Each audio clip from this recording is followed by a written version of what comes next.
So with the language, I really struggled at first. Like, I had taken German in high school, and so this is a different language for me.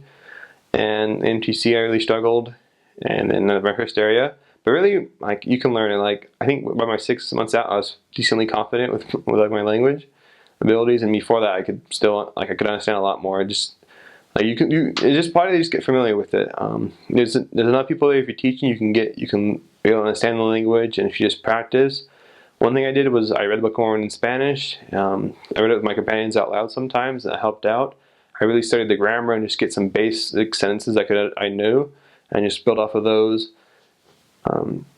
Really, it just comes down to practice and getting familiar with the language. You get used to like what to say, and sometimes I would say things that I never really studied, but I heard people say that, like, oh, that's what this means. And so even though I was serving stateside, I was able to be fairly confident in the language.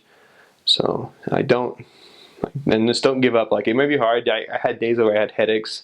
I'm like, I don't understand what's going on. Why my head hurts? But by the end, I was speaking pretty fluently. A lot of people were like, wow, like, it was fun because I'm a big white American guy, and you walk up to them speaking fluent Spanish. They're like, what? What are you doing? See, with the food, Hispanics, for them, food means like they like you, they love you. So if they offer you to give you, like, you guys want to drink, you want something to eat, always take something at least. You don't have to take a lot. Just like if they offer something to drink, just take a water bottle. If not, it offends them if you don't take anything. They offer, like, hey, you want like some kind of little bit of food, just accept it. And when you eat with them, if they're Mexican, they sometimes like to have spicy food.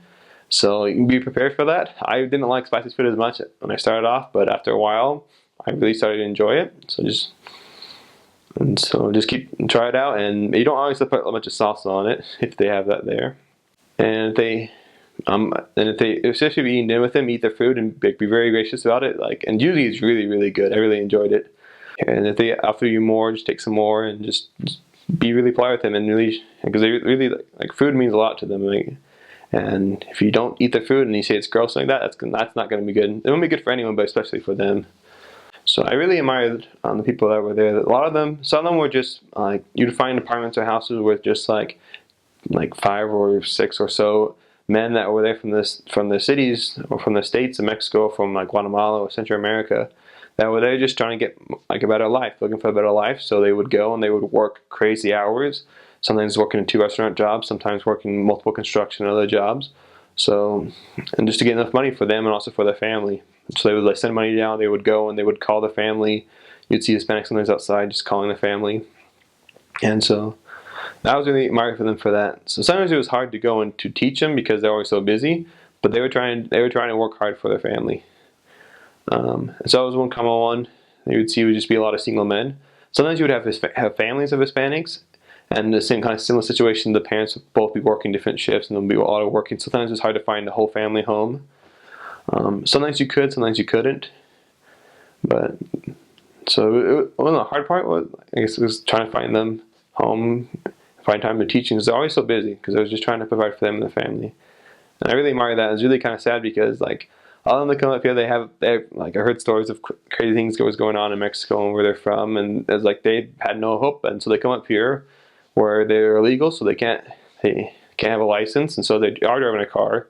They'll get in trouble for that, and they can't buy a house. They either live in a trailer or an apartment they can rent from, and they have a hard time with the language. So a lot of times we would help them out. Like they would have a paper like, what does this mean? I tried about this one from school. What is it? Is this something important? We'd help translate for them.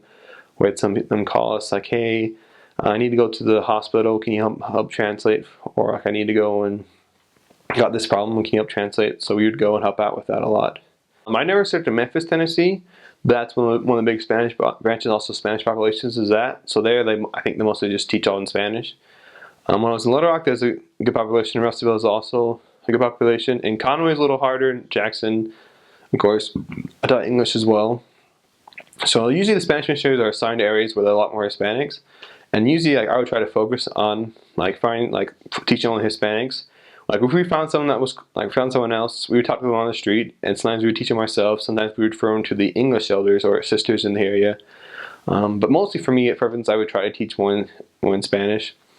And so that meant always looking around, and I think I learned to just be observant and like, okay, like it's kind of funny. It was like you can tell sometimes by the look of the house, Like if there's some nice Christmas lights on it, or if there are like little Catholic stickers on it, like this house is Catholic, or if you could see sometimes Corona bottle caps or stacks of shoes, or something funny too is upside down mops. I thought it was a joke at first because our first apartment we had an upside down mop, and people were like, oh, that's a Spanish house apartment. But really, I guess a lot of Hispanics have a lot more tile floor, so they have mops and they put them outside, and so there's a good chance they'd be Hispanic. So I just kind of got used to like, okay, looking at the cars and everything to find the Hispanics, because like sometimes there were like, you just pay attention, you could find a lot of Hispanics in the neighborhood. And so like that's something I want to teach more in Spanish, so that's something I paid more attention to. I would say teach simply. You should anyway with most people, but also depending on where they're from. A lot of Mexicans were Catholic, but you know, like there's some that were really strong Catholic, some were just Catholic by tradition, and so they knew a little bit about church, but they didn't go a lot. And so sometimes you go into things like Jesus Christ in the Bible, and they would just kind of go over the head. You just kind of simply explain it, and then really like help them progress and like read the book along with them. Like you invite them to read it, and if they haven't read it, go read it with them. Sometimes you had people that were like couldn't read very well. They're kind of self-conscious about that. So like, hey, can you read the scripture for us? And I was like, oh, I don't really know if I can. And in Spanish, the scriptures are written in like more Spanish. That's like, because if you're reading the Book of Mormon in English, it doesn't sound like normal English, partly because of it's translated and such. But in Spanish, it's translated more into like, first off, like more like Spain Spanish. So they use a different form of like, the form sometimes of like the word you, like plural you, and something also is like have a lot more conjugations that aren't that people don't use in normal speech. So it's a lot different for them to read the scriptures in Spanish. So just kind of be aware of that and help them out, and just trying to find times to teach them, because sometimes like they usually have time, but be patient, because a lot of them like work a lot, like I said. And so, but if they're Mexican, they had Catholic background, and they taught simply. If they're from Central America, that one had a lot more like other Protestant churches, so a lot of them maybe were more Pentecostal or more Baptist, and some or Pentecostes. There's a different difference between Pentecostal and Pentecostes. I can't say in English or Spanish right now, but there were different kind of different ones. And really, the Book of Mormon is what's going to help them out the most, is the reading it and like pondering about it and praying about it.